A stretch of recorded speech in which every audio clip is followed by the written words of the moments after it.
Welcome back, everyone. Thank you so much for tuning in. Today we're going to be talking bonsai modifications. So, plant modifications on your bonsai trees to make them curve or fuse or any of the above. There's a lot of misconceptions on this topic of the time and duration it takes to accomplish some of these modifications. And I have many years of experience, as you know. I do not have any quorums with telling the truth on these topics. So let's get right into it.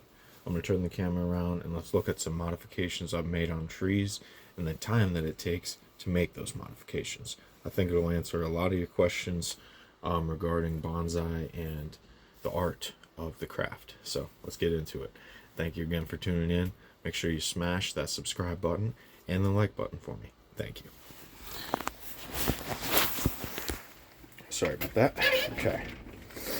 Coming out of the greenhouse here. I'm very worried about the greenhouse because a freeze is supposed to be coming up soon, but that's for a different video. I'm sure I'll take a video when I'm in full panic mode, trying to stop everything from freezing, but that's besides the point on this video. On this video, I wanted to talk about something very cool. So that is the modification of bonsai, and it's really everything that has to do with what bonsai is. Bonsai is us creating art with the living nature. And so today we'll just talk about how long it took to get some of these ramifications I have here. I'll start with my favorite way to modify a bonsai, and that is through just natural progression. This is a tulip tree that I just planted up into this bonsai pot, and it has this nice curve to it right here, as you can see. But as you also can notice, there's no wire marks at the curve, right? So it just looks natural, like a naturally curved like that. That's because I took it out of the ground when it was very small, when it was around this size. Took it out of the ground in the woods, I found it. And I buried it super deep. I just threw it into a pot. And that curve actually happened underneath the soil. And then I left it in there for 2 or 3 years, unearthed it, and I found that curve. So that's kind of a long process and way that you can get a curve. A quicker way that you can get a curve would be doing something like this. And here's an example of a pretty extreme curve, and you can see that it has wire marks bit into it. And for some reason, it's nice, but it just it's not as natural as the other curve. And that's because it's not natural at all.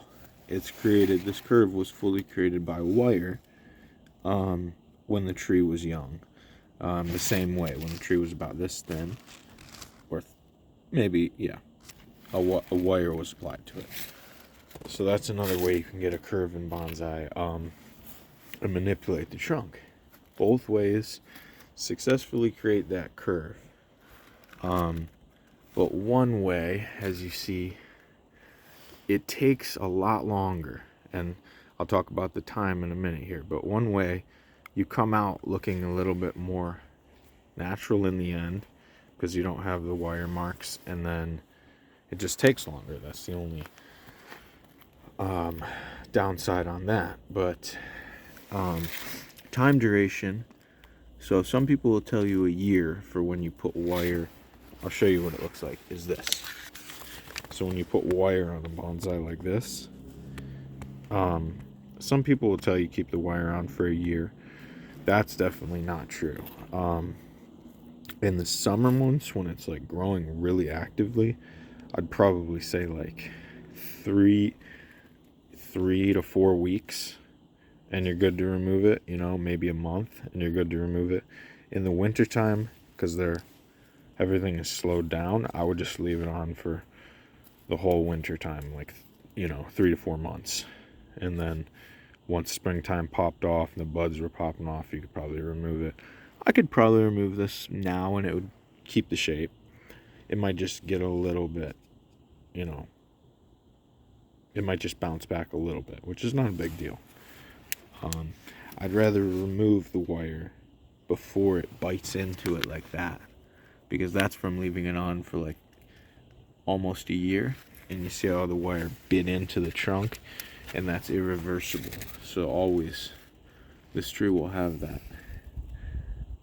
It gives it character, but also it's a dead giveaway that you put the wire on there, which is not good. So that's the thing with the wire. I'd remove it way faster than you think you need to remove it. Here's another little example of little wire technique. So you see I do use it, just because everyone's impatient with their plants. I'll tell you one thing that, so the curving and the manipulating the curve of the trunk, there is 2 ways to get around it, I've found. You can use the wire if you're impatient, or you can do it, let it happen naturally, underground, and by burying it too deep, the trunk, to give it some ramifications. But as far as this, and this is what I call fusion. It's where you take multiple trees, and this is a maple tree. It is alive, it's just dormant. But the fusion, there's no quicker way to get around getting these trees to fuse, and there's a small time window in a tree's life where it's even possible. So the fusion is when the trunks of multiple trees, in this case it's the trunk of 3 trees, it was more but some of them died off, the trunk of 3 trees all successfully lived and they became one. So you can see they're actually all one tree now, and that was over the course of more than a year with grafting tape on the outside. Taped them all together, and I had wire at one point. Then I realized the wire was going to scar, so I used grafting tape. And at one point the grafting tape got so old and brittle, I had to remove it, and I realized it still wasn't fused. This was probably after almost a year, and then I had to re-graft. Excuse me.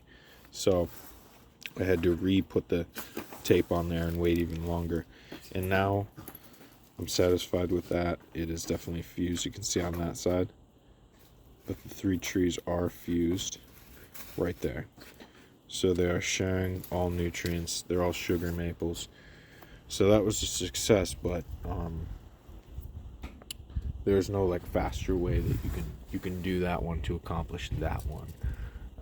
And then as far as the time window to get that done, it's pretty small. Like I'd say this is an ideal size.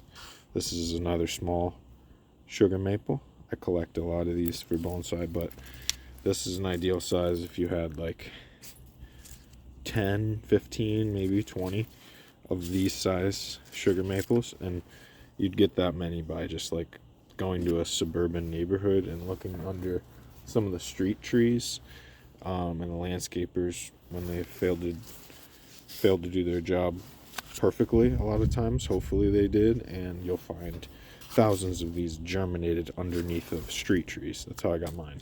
So anyways, yeah, get them at this size, and this is ideal. And then you would put like, a bunch of them into a clump, bare root all of them, put them into a clump, and then tie or tape them all together with that grafting tape. You could probably even use electrical tape, and then actually, yeah, I know you can use electrical tape. And then so tie them all together like that while they're young like this, put them into a pot all together, really healthy, and then it's a long waiting game. A lot of them are going to die off, and then the ones that live, you'll eventually be left with like a cool, thicker trunk tree than you would have originally had. So yeah, that's the main ramifications with bonsai. I mean, I could probably go on all day about wives' tales as far as like stuff that people will tell you about bonsai ramifications that you have to do that are not true. But I don't want to, I don't want to make too long of a video, so I'll cut it here. I'll say one more thing. This is only a 2-year-old tree, so this was a cutting, and this is alive. This is a vitex tree in dormancy, but this was made from a cutting, and you see how thick it is. They would tell you that you can't take a cutting that thick. I took a cutting that was like this thick in diameter, and half of it lived and half of it died. So I chiseled away the part that died. This is still some dead wood feature, and I'm left with this. So I'm really happy with that. I'd say when it comes to bonsai ramifications, push it right to the limit. Get your trees for free, too, so that you can really push things to the limit, and you don't really have any monetary loss. And you'll find that you'll come out with a lot of really cool stuff, because you're taking it, you're taking it to the limit. That's what it's about. This is a pretty cool juniper bonsai that I did. That has that wire on there. Should probably be removed pretty soon, but see how I just kind of got this gentle curve and a bow on the tree. This would have actually been a good candidate for a nice bonsai pot. I have too many good candidates, so I picked one that,